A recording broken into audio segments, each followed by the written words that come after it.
In this chapter, we're going to be going over Chapter 8, Structuring the Organization. What we're going to be looking at are the various ways to structure the organization, how it's to be done, things like this. You can see that some of the key things we'll get into, the organizing aspect, how things are changing, the decisions to make when you are putting together your organization, how you're going to structure it, and the various models that go along with that. And then also think about how do we adapt to change along those lines.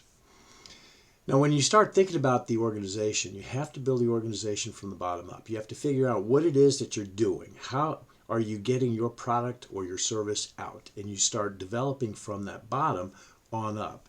You start thinking about how are we going to divide up the tasks? How are we going to get the resources to them? Who's going to do those particular tasks? What kind of procedures are going to have? Things like this.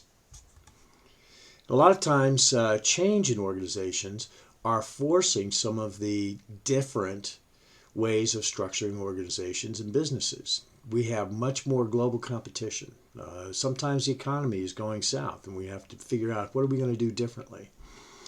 Technology is changing constantly. So because of these things, we're having to make changes as far as the way our business is done and how the organization is structured. If you think about some of the changes that have been going on, this was in one decade, from 2000 to 2010.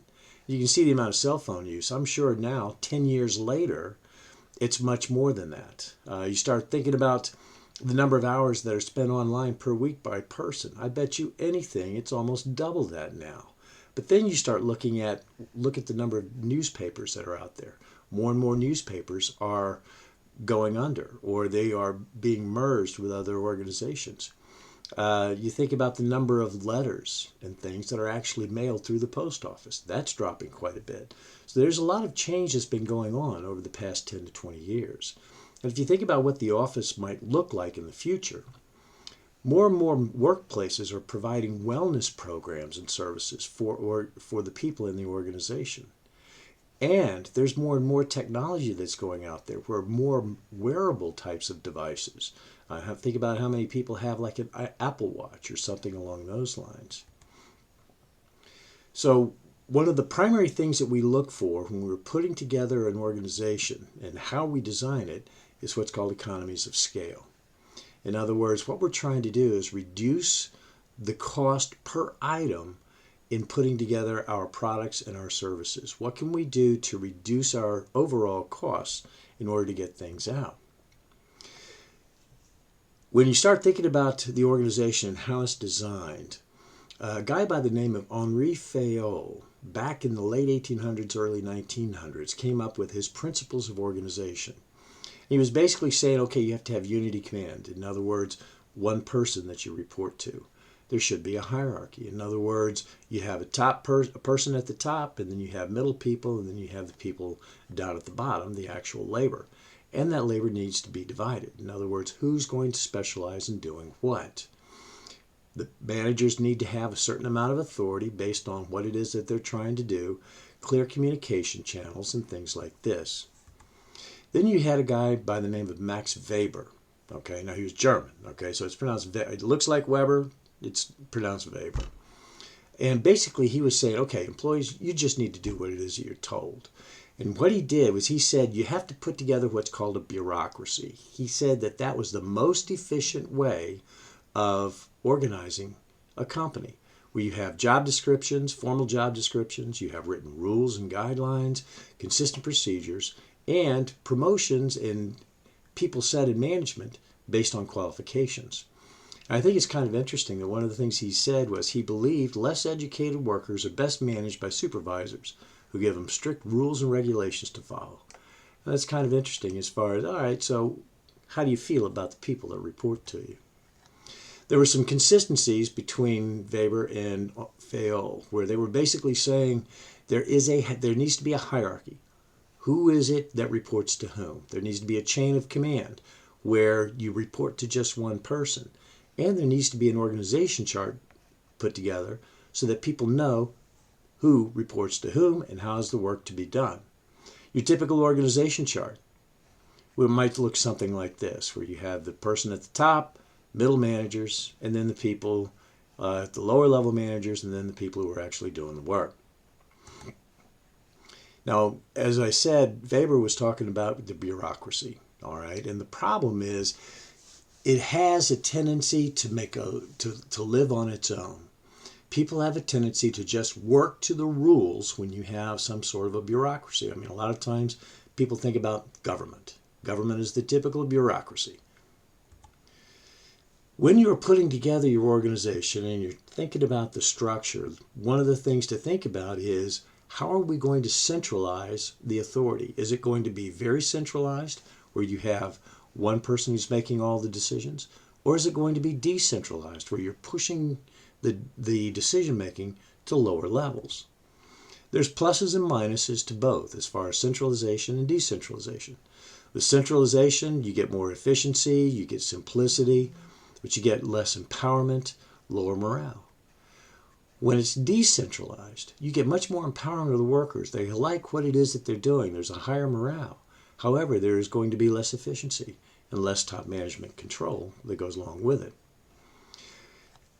So you think about the level of decision making, whether it's centralized or decentralized, then you think about the span of control. What that means is how many people report to a particular manager. A wide span has a lot of people reporting. A narrow span has a few. And it depends on the type of work that's being done or the technology. If you have a bunch of folks who are doing the same thing, such as a production line where everybody is just shooting screws all day long, you can have a wide span, 10, 15, 20 people reporting to a supervisor. If you have something that is very creative and it's much more technologically difficult, then you're going to have a narrow span. So for example, if you're talking about some engineers or something like that, you're going to have a much narrower span of management. A tall organizational structure will have a smaller span of management and more levels. A flat organization structure has a wider span and fewer levels. And the flattest that you can have is where you have the owner, typical entrepreneur starting a small business, the owner with everybody reporting to the owner. Very flat. There's pluses and minuses to both the wide or the broad and the narrow span. With the wide or broad, you get reduced costs. All right, you get faster decision making because you have one person who's making the decision for a bunch of folks. However, you get overworked managers, and there's fewer chances for advancement because you don't have as many levels to advance to. With a narrow span, you get greater specialization. You get more chances for advancement, but you get higher costs. You get delayed decision making. So there are some pluses and minuses to both. Then you start thinking about, how are we going to departmentalize? How are we going to divide up the work and put people together in groups to figure out how that work is going to be done? When you are starting to do the departmentalization, there's both pluses and minuses to that also. The advantages, let's say that you have a bunch of folks who are doing just paying invoices in accounts payable. Well, they're going to develop the skills that are necessary and master those skills in paying invoices and some of the things that they do. They get very involved in that, and they get good at it. You get economies of scale to go with it.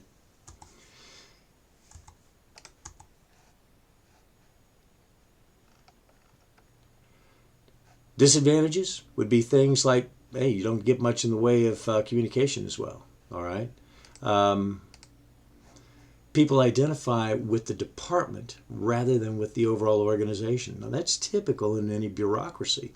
You have a series of people who have a job description, and they focus on just that job description that's within their department. People don't get trained to do different responsibilities and tasks. In other words, you don't get much in the way of cross-training. So there's some positives and there's some minuses to that.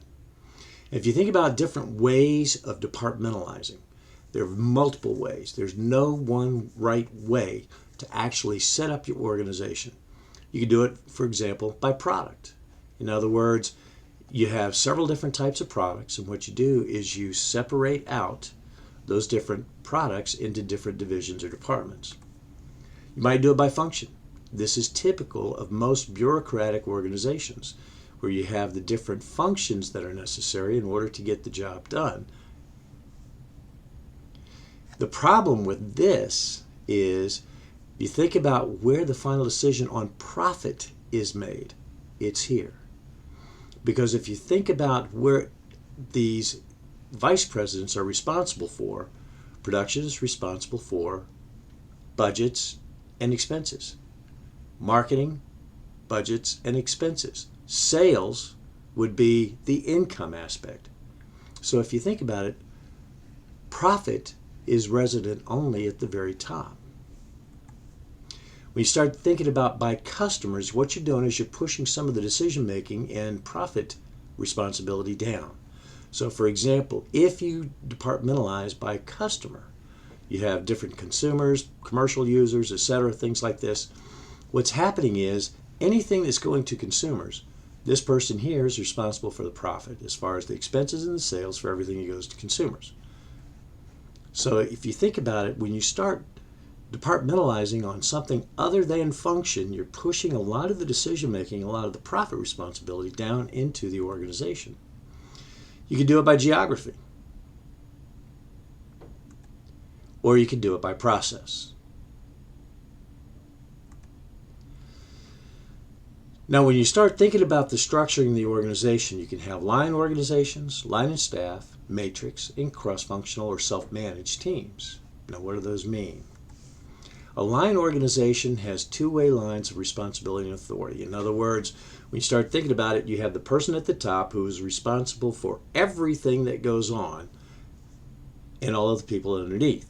You don't have any specialists. You don't have anybody who's focused on just accounting or something like that. That person at the top is responsible for it all. Then you have your line and staff. The line personnel are the ones who are actually getting the work done. The staff personnel are the ones who are supporting the people on the lines. For example, you might have the person at the top, and then here's the person who's responsible for the plant, and then you have all the folks who are getting the job done. You also have human resources, legal, marketing, who are supporting the overall business and supporting what it is that they're doing. Those are staff functions. Then you might have a matrix organization, all right? A matrix organization looks like this, where you have functions, but then you have project managers or something along those lines where they're having to work with everyone in those various functions in order to get the job done. When I was at Hallmark, this was how Hallmark was set up. We were set up by function. Okay, we had graphics, we had production, we had design, we had distribution. It was by function. Then we had product managers, and product managers were responsible for working with each of the functions in order to get things out. So you'd have a project manager who was responsible for, say, everyday birthday cards, and they were responsible for making sure that everyday birthday cards got designed, got through graphics, got through manufacturing, got through into distribution and out to the card stores. Matrix organizations do have some advantages, all right? In other words, you get more cooperation. Managers have a little bit more flexibility as far as who is a part of what projects. So for example, you could have a marketing manager who will assign people to different projects. And this person could be working on a couple of different projects. Disadvantages, it can be costly and complex because what's happening is people realize they have two bosses. So you have somebody who has a boss here, but then also the project or the product manager who is also a boss. And so there can be some confusion that goes along with that.